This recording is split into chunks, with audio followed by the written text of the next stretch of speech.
অত্যন্ত গুরুত্বপূর্ণ একটি সংবাদ, অত্যন্ত ক্ষুদ্র একটি সংবাদ শেয়ার করব এবং শিরোনামটি আগে বলতে চাই। সেটি হচ্ছে জেনেভায় আওয়ামী লীগের গর্জন, জাতিসংঘে ইউনূস সরকারের পতনের ডাক।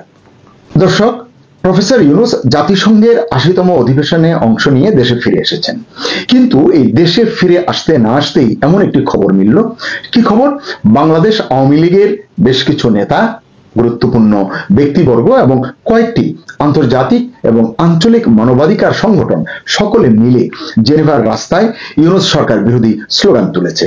তারা মানবাধিকার কাউন্সিলের যে চলমান বৈঠক তাতে অংশ নিয়েছে এবং সাইডলাইনে বিভিন্ন আলোচনা, বিভিন্ন বৈঠক তারা করছে এবং সেখানে প্রফেসর ইউনূসের সরকারের বিরুদ্ধে নানান ধরনের স্লোগান এবং নানান ধরনের দাবি তারা জানাচ্ছে, সরকার পতনের তারা দাবি জানাচ্ছে। আসলে কি হয়েছে সেখানে? কারা এর নেপথ্যে? সরকার কতটা আমলে নিচ্ছে বিষয়টি? কারণ আমাদের দেশের কোনো গণমাধ্যমে আমি বিষয়টি সেভাবে বিস্তারিত পাইনি। সব মিলিয়ে সংক্ষিপ্ত আলোচনাটুকু করতে চাই আজকের এই সংক্ষিপ্ত ভিডিওতে। আমার কাছে এখন পর্যন্ত যেটুকু খবর আছে তাতে সচেতন প্রতিটি মানুষের, বাংলাদেশের প্রতিটি সচেতন মানুষের মনোযোগ জেনেভায় হয় আছে অথবা থাকা উচিত। আসলে সেখানে ঘটে চলেছে একের পর এক ঘটনা, যা অন্তর্বর্তী সরকারের কপালে ভাঁজ ফেলতে বাধ্য বলে আমার মনে হয়। ঘটনাটা একটু খুলেই বলি, এটা আমাদের সবার জন্যই আসলে গুরুত্বপূর্ণ। জাতিসংঘ মানবাধিকার কাউন্সিলের চলমান বৈঠক যেটি বলছিলাম, এবং এর সাইডলাইনে বিভিন্ন আলোচনা এবং বৈঠকে বাংলাদেশ নিয়ে আলাপের মঞ্চ এখন বেশ গরম হয়ে উঠেছে, বেশ সরগরম বলতে পারেন। ইউনূস সরকারের বিরুদ্ধে মানবাধিকার লঙ্ঘনের অভিযোগ থেকে শুরু করে বাংলাদেশে ইসলামী উগ্রপন্থার পুনরুত্থান ইত্যাদি নানান বিষয় নিয়ে সেখানে আলোচনা হচ্ছে, প্রশ্ন তোলা হচ্ছে। শুধু তাই নয়, হিউম্যান রাইটস অ্যাক্টিভিস্টরা, এমনকি রাজনৈতিক কর্মীরা, বিশেষ করে বাংলাদেশ আওয়ামী লীগের বেশ কয়েকজন চেনা নেতা, নাম বললে আপনারাও চিনবেন, তারা জেনেভার রাস্তায় নেমে সরাসরি ইউনূস সরকারের বিরুদ্ধে প্রতিবাদ জানাচ্ছেন, ইউনূস সরকারের পদত্যাগ দাবি করছেন তারা। জেনেভায় জাতিসংঘ মানবাধিকার কাউন্সিলের সেশনে এবং সাইড ইভেন্টে একাধিক আন্তর্জাতিক ও আঞ্চলিক সংগঠন বাংলাদেশের মানবাধিকার পরিস্থিতি নিয়ে গুরুতর উদ্বেগ প্রকাশ করছে। Rights and risks analysis group RRAG'র ডিরেক্টর সুহাস চাকমা বলেছেন, বাংলাদেশে সংখ্যালঘু এবং আদিবাসী জনগোষ্ঠীর উপর ধারাবাহিক আক্রমণ হচ্ছে, কিন্তু রাষ্ট্র কার্যকর কোনো তদন্ত করছে না। এটি নিয়ে ভারত থেকেও এক ধরনের অভিযোগ আছে, ভারতের গণমাধ্যমে অভিযোগ করা হচ্ছে, কিন্তু আমাদের সরকারের তরফ থেকে বরাবরই এটি অস্বীকার করা হয়েছে। আমাদের প্রধান উপদেষ্টা নিউ ইয়র্কে যখন গণমাধ্যমে কথা বলেছেন সেখানেও তিনি এটি অস্বীকার করেছেন। প্রকৃত ঘটনাটি কি আসলে সকলেই জানতে চায়। যাই হোক, কয়েকটি মানবাধিকার সংগঠন সরাসরি বলেছে বাংলাদেশে আইন শৃঙ্খলা পরিস্থিতি এখন এমন এক পর্যায়ে পৌঁছেছে যেখানে উগ্রপন্থার যারা এই শক্তিরা ফায়দা তুলতে পারে, তোলার চেষ্টা করতে পারে। আইন শৃঙ্খলা পরিস্থিতি নিয়ে তো আসলে আশাবাদী হবার মতো কিছু আমাদের নেই, এই কথাটি হয়তো সত্য। এ কারণে তারা আন্তর্জাতিক মনিটরিং এবং স্বাধীন তদন্তের দাবি তুলেছে এই মানবাধিকার সংগঠনগুলো। এটি নিশ্চয়ই সরকারের জন্য একটু বেকায়দা পরিস্থিতি তৈরি করতে পারে যদি বিষয়টি এর সামনে যায়, অগ্রসর হয়।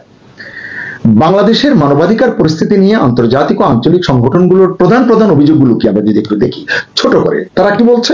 তারা বলছে সংখ্যালঘু ও আদিবাসী জনগোষ্ঠীর উপর আক্রমণ এবং নির্যাতন চলছে। এটি নিয়ে তো পরস্পর বিরোধী কথা রয়েছে, আমি বলেছি। রাজনৈতিক কর্মীদের উপর দমন পীড়ন এবং নির্বিচার গ্রেপ্তার বেড়েছে, এ কথাটি সর্বাংশ সত্য। আওয়ামী লীগ শুনলে, ছাত্রলীগ শুনলে, স্বেচ্ছাসেবক লীগ শুনলে, অর্থাৎ এই লীগ সংক্রান্ত কাউকে শুনলে, মিছিল করুক আর না করুক, বাড়িতে থাকুক আর কলেজে যাক, ইউনিভার্সিটিতে যাক আর পরীক্ষার হলে, তাদেরকে ধরছে এবং তাদেরকে নানান ধরনের আইনি মারপেচে শাস্তি দিচ্ছে, কারাগারে পাঠাচ্ছে, নানান ধরনের হয়রানি করছে, এই কথাটি সত্য। বিচার বহির্ভূত হত্যা এবং নির্যাতনের অভিযোগ আছে, কিন্তু তদন্ত নেই, এটি তারা অভিযোগ করছে। বিচার বহির্ভূত হত্যার অভিযোগ তো রয়েছে, এটি নিয়ে কিছুদিন আগে আমি একটি কন্টেন্ট করেছি। বাংলাদেশের যে প্রাপ্ত তথ্যপত্র আছে, বাংলাদেশের মানবাধিকার সংগঠনগুলো যেসব তথ্য সরবরাহ করেছে সেগুলো নিয়ে আমি একটি কন্টেন্ট করেছি, কিন্তু আসলে কোন তরফ থেকেই, সরকারের তরফ থেকে বিশেষ করে, এইটিতে কোনো রেসপন্স কিন্তু নেই। তারা বলছে না যে আমরা যে কথাগুলো বলছি সেটা মিথ্যা, এটাও যেমন বলছে না, আবার এই ধরনের ঘটনা ঘটে থাকলে সেটির প্রতিকারে বা এটিকে ঠেকানোর জন্য, আটকানোর জন্য কোনো পদক্ষেপ নিচ্ছে বলেও দৃশ্যমান হচ্ছে না। এবং এই মানবাধিকার কর্মীরা, অ্যাক্টিভিস্টরা কি বলছেন? গণমাধ্যম এবং মত প্রকাশের স্বাধীনতা সীমিত হচ্ছে বাংলাদেশে, এটি নিয়েও কিন্তু অনেক ধরনের কথা হয়েছে, আমরা বলেছি, অনেকেই বলছেন। এই অ্যাক্টিভিস্টদের মতে এসব লঙ্ঘনের দায় সরাসরি অন্তর্বর্তী ইউনূস সরকারের উপর বর্তায়।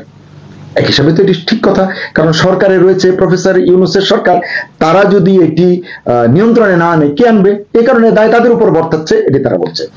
এই বিক্ষোভে যে জেনেভার রাস্তায় যে বিক্ষোভ করছেন, বিক্ষোভে অংশগ্রহণকারীরা আগেও বলেছি ইউনূস সরকারের পদত্যাগ দাবি করছেন, এমনকি তার নোবেল খেতাব বাতিলেরও দাবি তুলছেন। আপনারা জানেন ইতিমধ্যে নোবেল দপ্তরে গিয়েও ইউনূসের নোবেল প্রত্যাহারের জন্য আবেদন জানানো হচ্ছে।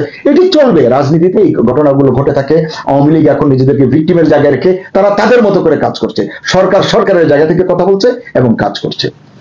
এবং এই যে তারা আন্দোলন করছে, স্লোগান তুলছে, দেশে তো কাজ করতে পারছে না, কার্যক্রম নিষিদ্ধ, দেশের বাইরে নিউ ইয়র্কে আমরা দেখেছি, এখন আমরা দেখছি ফ্রান্সে আমরা দেখছি কি হচ্ছে, এবং এই যে জেনেভায় তাদের স্লোগান এবং ব্যানারের মূল বার্তাগুলো আসলে যদি আমরা মানে অনুবাদ করি, সেটি হচ্ছে এইরকম যে এই যে মানবাধিকার লঙ্ঘন হচ্ছে, এটির বিরুদ্ধে যেন আন্তর্জাতিক সম্প্রদায় দ্রুত ব্যবস্থা নেয়, তারা যেন মনোযোগ দেয়, তারা যেন এসব বিষয়ে প্রফেসর ইউনূসের সরকারকে জবাবদিহি করতে বাধ্য করে। এখন তারা তো জবাবদিহি করতে বাধ্য বলতে কি, সেখানে যখনই সরকারের তরফ থেকে যোগাযোগ করা হয় তখন নিশ্চয় তাদের বলতে পারে যে এই জায়গাগুলোতে তোমাদের মনোযোগ দেওয়া দরকার, অ্যাড্রেস করা দরকার। জাতিসংঘ ভবনের বাইরে জেনেভাতে বিখ্যাত ব্রোকেন চেয়ার, এটি অনেকেই জানেন, সেই ব্রোকেন চেয়ার স্মৃতিস্তম্ভের সামনে একদল বাংলাদেশি প্রবাসী এবং আওয়ামী লীগ সমর্থকরা সরব বিক্ষোভ করেছেন। শুরু থেকে আমি এটি বলছি, তাদের প্ল্যাকার্ডের লেখাগুলো আমি একটু শেয়ার করতে চাই। তারা লিখেছেন, Yunus government illegal, stop human rights violations, save Bangladesh from extremism. যে কথাগুলো এতক্ষণ বললাম এটি তারা তাদের প্ল্যাকার্ডে লিখছেন ইংরেজিতে, যাতে বিদেশিদের দৃষ্টি তারা আকর্ষণ করতে পারেন। এই বিক্ষোভে অংশগ্রহণকারীরা বলেছেন বাংলাদেশ এখন একটি অবৈধ সরকারের হাতে। এটি শেখ হাসিনা বরাবরই বলছেন, আওয়ামী লীগের তরফ থেকে বরাবরই বলা হচ্ছে, কিন্তু প্রফেসর ইউনূসের সরকার কোন প্রেক্ষাপটে এসেছে আপনারা আমরা সকলেই সেটা জানি। এবং এই অ্যাক্টিভিস্টরা বলছেন বা আওয়ামী লীগের কর্মী সমর্থকরা নেতারা বলছেন তারা মানবাধিকার পদদলিত করছে, মানে সরকার এবং গণতন্ত্রের নামে প্রহসন করছে। শুধু তাই নয়, মানে সেখানে ফোনে এই যে আলোচনার কথা বললাম, অনুষ্ঠানের কথা বললাম, ওইখানে ফোন করে বক্তব্য দিয়েছেন ভারতের নয়াদিল্লিতে অবস্থানরত সাবেক প্রধানমন্ত্রী শেখ হাসিনা, আওয়ামী লীগের সভাপতি শেখ হাসিনাও সেখানে কথা বলেছেন। এতে নেতা কর্মীরা আরো বেশি বিক্ষুব্ধ, আরো বেশি উত্তেজিত হয়েছেন। সঙ্গত কারণে শেখ হাসিনা বলেছেন বাংলাদেশ এখন এক অগণতান্ত্রিক শাসনের কবলে, যেখানে মানুষের মৌলিক অধিকার পদদলিত হচ্ছে। জেনেভার আলোচনায় আরেকটি গুরুত্বপূর্ণ বিষয় এসেছে, সেটি হচ্ছে বাংলাদেশের ভেতরে ইসলামী উগ্রপন্থার পুনরুত্থান ঘটছে। এটা নিয়ে হিউম্যান রাইটস অ্যাক্টিভিস্টরা বেশ উদ্বেগ প্রকাশ করেছেন। অ্যাক্টিভিস্টরা সতর্ক করে বলেছেন, যখন অন্তর্বর্তী সরকার রাজনৈতিক বিরোধীদের দমনে ব্যস্ত, অর্থাৎ আওয়ামী লীগের কথা বলছে, এটি আমি যেটুকু বুঝতে পারি, তখন জঙ্গি এবং চরমপন্থীদের জন্য নতুন করে ফাঁকা জায়গায় তৈরি হয়ে যাচ্ছে, অর্থাৎ এরা সুযোগ নেবার চেষ্টা করছে বা সুযোগ নেবার পরিবেশ তৈরি হচ্ছে। তারা বলেন সংখ্যালঘুদের উপর সাম্প্রতিক হামলা সেই সতর্কবার্তাই দিচ্ছে এবং আইন শৃঙ্খলার শৈথিল্য উগ্রপন্থীদের জন্য উর্বর পরিবেশ তৈরি করছে। এই জায়গাটিতে আমি এন্ডোর্স করব, আইন শৃঙ্খলা পরিস্থিতির নিয়ন্ত্রণে থাকা অত্যন্ত দরকার।